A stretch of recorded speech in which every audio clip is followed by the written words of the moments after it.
This being the United States of America and Alabama, I'll simply wish you a good evening. If I were in Norway, as a couple of you here know, I would be wishing you Happy Constitution Day.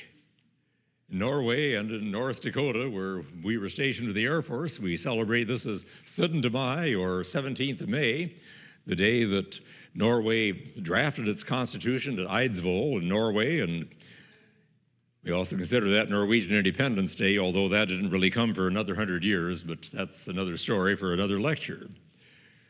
In Psalm 11, verse 3, we read the words, "If the foundation be destroyed, what shall the righteous do?" If the foundations be destroyed, what can the righteous do? That's what we'll be looking at tonight. We'll be looking at the foundation of our republic, a foundation that is the Constitution of the United States, which providentially is based on principles which are found in the Word of God. Question is sometimes asked, is America a Christian nation? I would prefer to ask the question a little differently. I'd prefer to ask the question, is the nation founded on biblical values? To which I will, without hesitation, answer yes. And I'll add further that those values were brought to America by people who were primarily Christians, and there remains a strong Christian influence in America today. But we'll begin by looking at the Founding Fathers themselves, just talk a little bit about them. I have a book in the back there titled Christianity and the Constitution, the Faith of Our Founding Fathers, in which we demonstrate that contrary to a popular myth today that the framers were deists and skeptics, the overwhelming majority were actively affiliated with Christian churches. Out of those 55 delegates, 28 were members of the Church of England, which was at least an Orthodox church in those days. 8 were Presbyterians, those are your fiery Calvinists. 7 were Congregationalists, your New England Puritans. 2 were Lutheran. That's our North Dakota delegation, except I don't think they made it. 2 were Dutch Reformed, 2 were Methodist, 2 were Roman Catholic. 1, we simply don't know for sure what he believed, although he was buried in an Episcopal churchyard, which indicates probable church membership. That leaves about 3 out of 55 that you might say are unorthodox in their beliefs, and that's about 6%. To look to a few of the statements of some of the leading founding fathers, Alexander Hamilton, for example. Hamilton, not long before he died, laid plans for an organization that he thought could keep the basic values that made this nation great intact, and he wanted to call that organization not Americans United for Separation of Church and State, but the Christian Constitutional Society. And of course, his plans were cut short by his death, and he died in a duel with Aaron Burr. But he was strongly opposed to dueling and didn't like the fact that he was kind of forced into the duel, but could not back out without acknowledging that what he'd said about Burr was false, and he was convinced it was true. And so he determined that he had one course of action available, and that was to face Burr in the duel and refuse to shoot back, which was not that uncommon a practice in dueling at that time. He wrote to his wife the night before the duel, "The scruples of a Christian have determined me to expose my own life to any extent, rather than subject myself to the guilt of taking another. This much increases my hazards and redoubles my pangs for you, but you would rather I should die innocent than live guilty. Heaven can preserve me, and I humbly hope will. But in the contrary event, I charge you to remember that you are a Christian. God's will be done.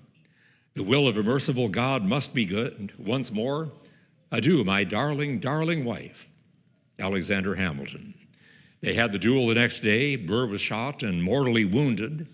He lingered on for some 31 hours. Shortly before he died, he took communion, and he declared, taking communion, "I have a tender reliance on the mercy of the Almighty through the merits of the Lord Jesus Christ." One of my favorites of the Founding Fathers is actually John Jay, who was the first Chief Justice of the Supreme Court, negotiator of Jay's Treaty with England, and one of the three authors of the Federalist Papers, but may go down in the annals of eternity primarily for having been the founder and national president of the American Bible Society. To give you an idea of his theology, he addressed the American Bible Society, and here's just a portion of his address. By conveying the Bible, talking about the need to convey the Bible to people who have not heard the word, conveying the Bible to people thus circumstanced, we certainly do them an interesting act of kindness. We enable them to learn that man was originally created and placed in a state of happiness, but becoming disobedient, was subjected to the degradation and evils which he and his posterity have since experienced. The Bible will also inform them that our gracious Creator has provided for us a Redeemer, in whom all the nations of the earth should be blessed, that this Redeemer has made atonement for the sins of the whole world, and thereby reconciling the divine justice with the divine mercy, has opened a way for our redemption and salvation, and that these inestimable benefits are of the free gift and grace of God, not of our deserving, nor in our power to deserve. Wouldn't it be wonderful to have a Chief Justice who spoke in terms like that? But as the Founding Fathers came together at that Constitutional Convention in 1787, they came from different backgrounds. Their beliefs were somewhat different, but two things would unite them. One would be a high view of God and his law, the belief that there is a higher law than the law of man to which all human law must conform. As the Declaration begins, we are entitled to our independence by the laws of nature and of nature's God. And second, a low view of man and his nature. The framers didn't buy in any of that nonsense of the French Revolution, of man being good and human nature being perfectible. They knew that people are, as the Bible describes them, sinful, self-interested. And so they knew that people can't live in a state of anarchy. We need government. But they also knew that the people who run the government have the same sinful nature as everybody else. That doctrine of total depravity is a great leveler. And that being the case, we can't trust those in government with too much power. So what do we do about this? Well, James Madison, who many call the father of the Constitution, he certainly was one of the most influential delegates, and he had studied theology at Princeton under Reverend Witherspoon, but he put it this way in the Federalist Papers, Federalist number 51. He said, "What is government but the greatest of all reflections on human nature? If men were angels, no government would be necessary. In other words, if people were good, we wouldn't need government." But he says, if angels were to govern men, neither external nor internal controls on government would be necessary. Even if we're not good, if we had a group of wise, benevolent philosopher kings, we could give them absolute power and trust that they would wield it in everybody's best interest. But Madison seems to be saying that we're not angels, and our rulers aren't angels either.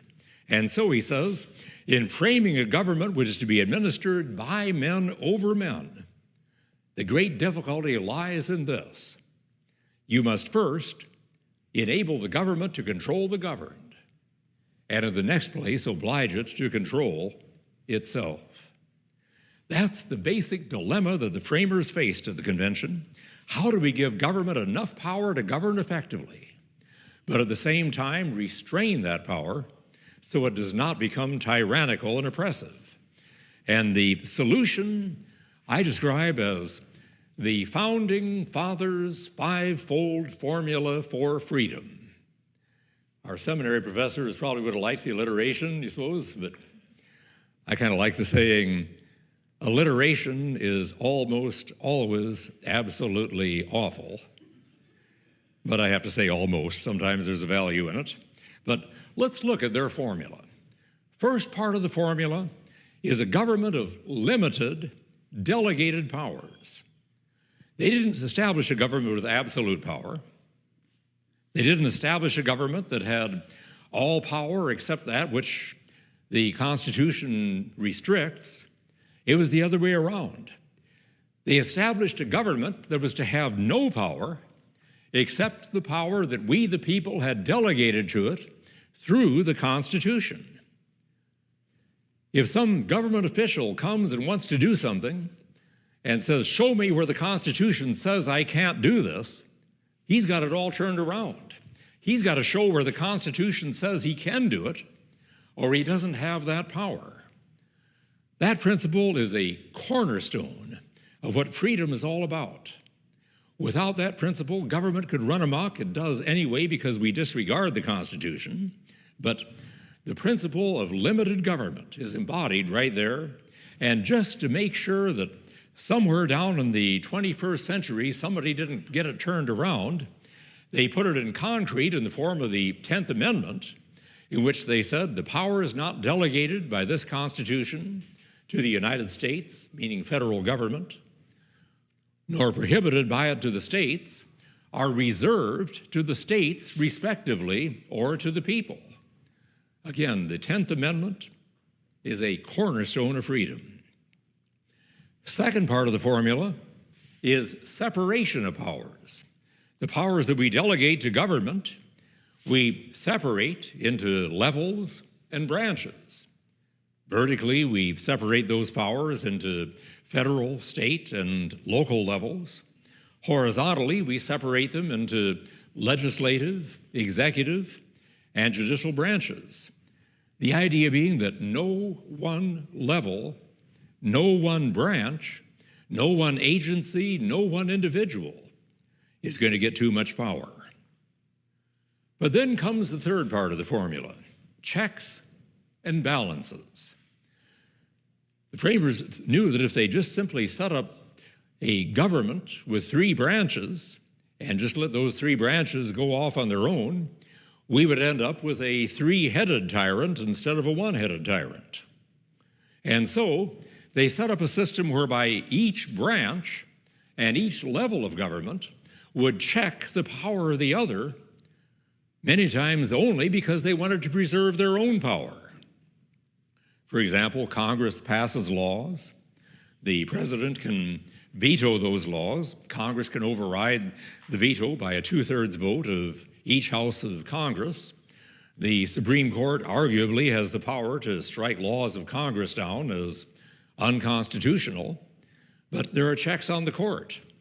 The president nominates the justices, the Senate confirms them, the Congress sets the court's budget. Any order that the court gives, it relies on the executive branch to enforce. The Congress can limit the court's appellate jurisdiction, and there are other checks and balances on the court as well. So checks and balances. And by the way, there are some other checks that the framers placed on government power, and I think it's important that we look at a few of these checks. One of those checks is free speech and a free press. With the exception of 1819 News, I'm sure most of you get just as frustrated as I do at the media today. And yet, I'm glad we have a media that's there to criticize and correct rather than just being agencies of the government. It's harder for government to act in a tyrannical way if there is a press out there that is going to report what the government is doing. Free speech and free press are an additional check on government power. Another check on government power is private property. And we're getting away from private property in America today, unfortunately. But the idea that there are people who own property, including wealthy individuals who might be willing to finance a media campaign and so on, who own property, that are willing to stand up and fight the government. Private property is a check on government power. If government owns all the economic power, they have the power to suppress dissent. Another is religious liberty. Now, we see religious liberty in the First Amendment, with Congress shall make no law respecting an establishment of religion, the Establishment Clause, as we call it, or prohibiting the free exercise thereof, Sometimes we oversimplify this by saying that if the Congress were to pass a law requiring that everybody has to attend the Presbyterian church, that's an establishment of religion. If they pass a law saying that nobody can attend the Presbyterian church, that's a violation of the free exercise of religion. It's a lot more complicated than that, but those are the two clauses that we see. But seeing how these two clauses interact, we have cases before the Supreme Court. This present term, we have a couple of interesting cases before the Supreme Court, one involving Masterpiece Cake Shop in Colorado again, and another involving a mail carrier in Washington, D.C., who was fired because he refused to work on Sunday. And under the Civil Rights Act, the government has to accommodate his religious objection to working on Sunday unless they can't accommodate it without undue hardship. So a lot of that case is dealing with whether or not there's going to be an undue hardship if they grant him that exemption. My own thought on it is, rather than delivering mail on Sunday, I wish they'd concentrate on giving better service during the week. But any postal employees here that I've offended, I'm sorry. But anyway, so that's one case that's before the court. But when you look to the whole concept of separation of church and state, that's a term that Jefferson originated in his letter to the Danbury Baptists. It's not in the First Amendment itself. Roger Williams, a century and a half earlier, had used a similar expression when he spoke about the need for a wall to protect the garden of the church from the thorns of the world. In other words, he saw the separation as protecting the church from the state, not protecting the state from the church. Jefferson probably saw it as both. But the idea that church and state are to be separate kingdoms actually has its origins in the Old Testament. You go back to the tribes of Israel, and you recall that Israel's kings come out of one tribe. What tribe is that? Judah. The priests, the religious authority, come out of a different tribe. What tribe is that? Levi. Separate offices, separate functions, but both derive their authority from God, and both are subject to the law of God. We've got a very interesting case going on right now with the Foundation for Moral Law. It's in Louisiana. It involves a pastor of a large church in Louisiana. He has about 2,000 in attendance in regular services. And Governor Edwards had issued an order saying that all churches have to close for COVID and cannot have services if more than 10 people are in attendance. And he simply said, based on Acts 5:29, I must obey God rather than man. And he continued to hold services, and he was cited with several offenses for having had services. Well, the case took two directions. One, in defending against the criminal charges. This was in the state courts. It went to the Louisiana Supreme Court. The Louisiana Supreme Court ruled in favor of the pastor. They said the government had exceeded his authority. This is something we probably need to work on here in Alabama, but one of the reasons is when Louisiana had adopted their Emergency Powers Act. Every state has one of these that gives the governor power to act in emergencies. But a Christian state senator had inserted a provision into the act that simply said that nothing in this act gives the governor power to violate the constitutional rights of Louisianians under the U.S. or Louisiana constitutions. And as a result, the Louisiana Supreme Court said, Governor, you didn't have the authority to close churches, and so they struck down all of those misdemeanor charges against him, and he had won the battle as far as the criminal charges were concerned. As I say, we need to have a provision in our Alabama law similar to what Louisiana has.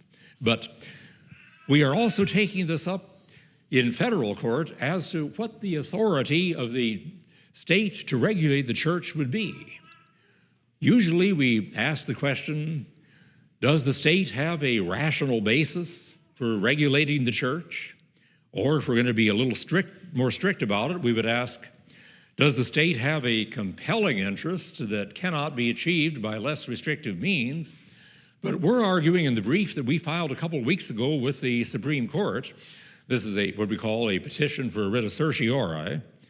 We're arguing that it's not even a matter of compelling interest. It's a matter of jurisdictional authority. I put it this way, just to make the point obvious. Let's suppose that Pastor Spell had issued an order saying that all state offices have to close. People would look at wide-eyed astonishment at an order like that. Where do you get that authority? Our position is that the state has no more authority to order the closure of a church than the church has to order the closure of the state. Anyway, when you take a case to the Supreme Court, you do it on what's called a petition for a writ of cert, and they get about 10 to 20,000 such petitions each year. They can hear only about 100 each year. So mathematically alone, the odds that the court will hear this are less than 1%. But even if they don't, the fact that we raise the issue will be a basis for getting the issue before the public. We'll be writing law review articles, other things about it. And anyway, once again, what we are saying here is that an independent church is a check on state power. Well, we talked about three parts of the five formula. First of all, limited and delegated powers. Second, separation of powers. Third, checks and balances. Fourth, we haven't gotten to this yet, reserved individual rights. The framers of our Constitution did not intend an absolute, unfettered democracy in which we have unrestricted majority rule, because they understood that the majority could run roughshod over the rights of the minority. And so they established a constitutional republic in which the majority generally runs things, but in which the minority has certain rights that even the majority cannot take away. Even if the majority of the people in Alabama wanted to close down a church like Reformation Baptist Church because they talk about subversive concepts like constitutionalism and they invite kooky speakers like, well, enough said there, but if the Supreme Court is doing its job right, it would strike a law like that down as unconstitutional because a minority has rights whether the majority wants to respect those rights or not. One of those rights, of course, is the right guaranteed in the Second Amendment, the right to keep and bear arms, a right that only recently the Supreme Court has finally come to recognize as an individual right. If you just read the writings of the framers, it's very clear that's what they intended. As somebody once put it, in fact, Justice Joseph Story, whose commentary on the Constitution was probably the leading commentary from the 1800s, he said that the Second Amendment is the outer palladium of liberty. The palladium is like the outer wall of a fortress. It's the outer wall that protects the others. The right to keep and bear arms is the means by which other rights are protected. It puts teeth into the other rights. I don't know what I'm going to get accused of for saying this, but somebody once said, if I had a choice between the right of free speech or the right to keep and bear arms, I'd choose the right to keep and bear arms. And then I could say whatever I want because I have a gun. Point of the matter is, individual rights are protected. And the final part of the formula, responsibility through religion. The framers did not want a state church, and I certainly don't want a state church. Do I want the federal government running the church? Absolutely not. Nor do I want the churches running the government. The church can advise the government can advise the church, but they can't regulate each other. Nevertheless, the framers understood that religion, and when they used that word religion, they used it pretty much interchangeably with Christianity. Besides saving souls for eternity, it also plays the civic role of producing the kind of moral character that makes responsible self-government possible. People need control. Either that's going to be self-control from within, or else government is going to have to control. Christianity gives people the kind of moral character that makes responsible self-government possible. Washington, in his farewell address, said, "Of all the dispositions and habits that lead to political prosperity, religion and morality are indispensable supports." And our second president, John Adams, possibly the greatest scholar ever to sit in the White House, John Adams said, "Our Constitution was made only for a moral and religious people. It is wholly inadequate for the government of any other." So we have that five-fold formula: limited delegated powers, separation of powers, checks and balances, reserved individual rights, and responsibility through religion. How have we departed from that formula? As the delegates were leaving the convention hall on September 17th of 1787, a woman approached Ben Franklin and asked him, "What sort of government have you given us, Dr. Franklin, a republic or a monarchy?" And he answered, "A republic, if you can keep it." And that's been our goal for 200 plus years, keeping the republic that the Founding Fathers gave us. And it hasn't been easy. Jefferson once said, "The natural progress of things is for liberty to yield and government to gain ground." We see that tendency even going back to Israel. We see where Israel at first is a loose confederation of tribes governed by judges, no king in Israel but God himself. Then we see limited monarch under Saul and a greater monarchy under David, and I would argue bordering tyranny under Solomon and so on.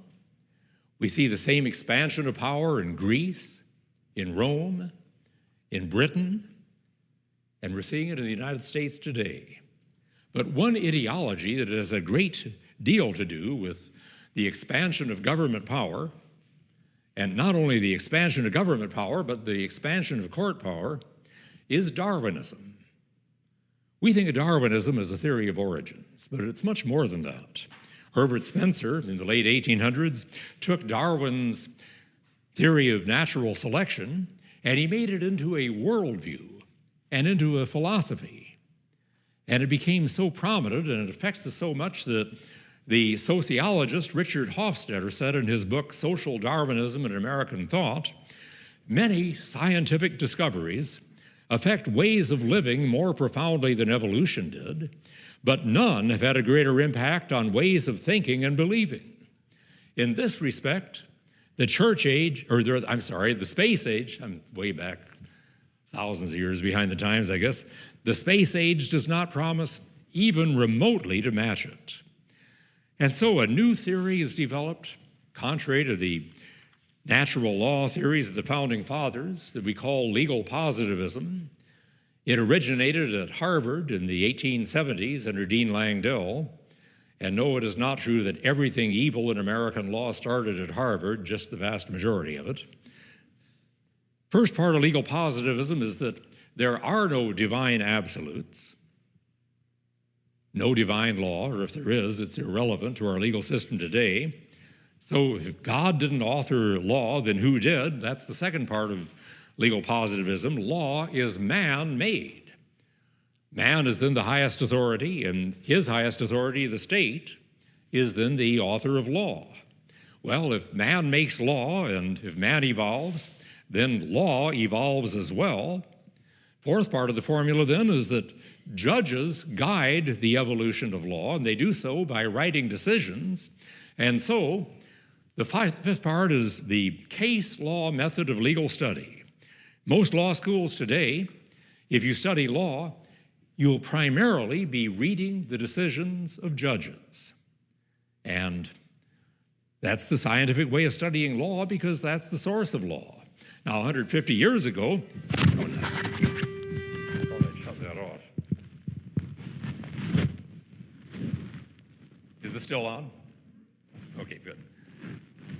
But 150 years ago, if you'd gone to law school, and you probably wouldn't have, you probably would have just read law books and then learned under a distinguished lawyer and so on.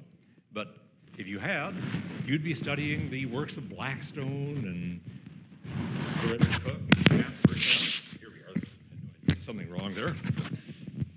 Chancellor Kent and others. You'd work with a lawyer and file his papers for him, and take notes for him in court and the like. Today, when you go to law school, most of what you do is what we call case law. Read the decisions of judges. And the idea that law then is an evolving, changing concept and that judges guide the evolution of law, Woodrow Wilson commented on this some years ago in his book, The New Freedom, and I should have had the place already pointed to here, but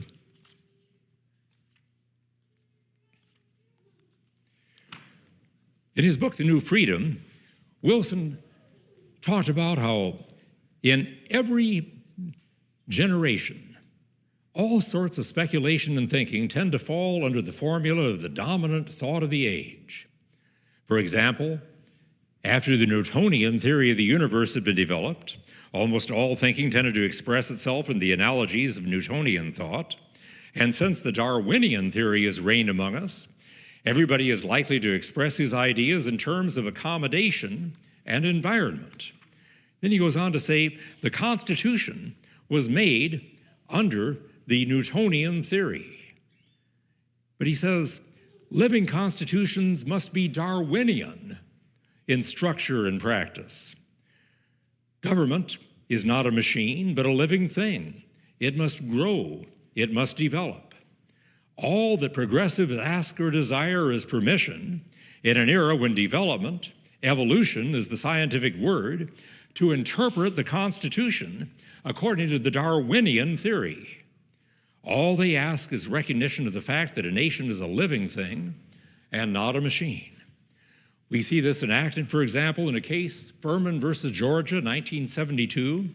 It involved capital punishment, and whatever you believe about capital punishment is not the issue here, but 5 justices in that case said that capital punishment as practiced in Georgia at that time was unconstitutional. I'm going to check my watch here just to make sure I'm not holding you too long.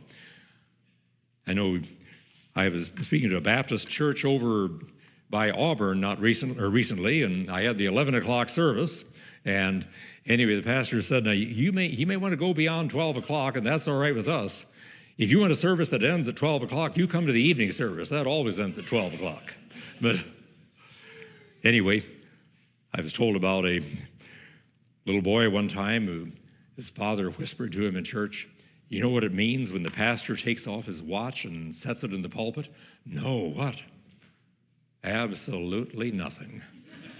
But I will try to watch my time here. But anyway, several of the justices said that capital punishment as practiced there was in violation of the equal protection or due process. But Justice Brennan, joined by Justice Thurgood Marshall, said that it is cruel and unusual punishment in violation of the Eighth Amendment.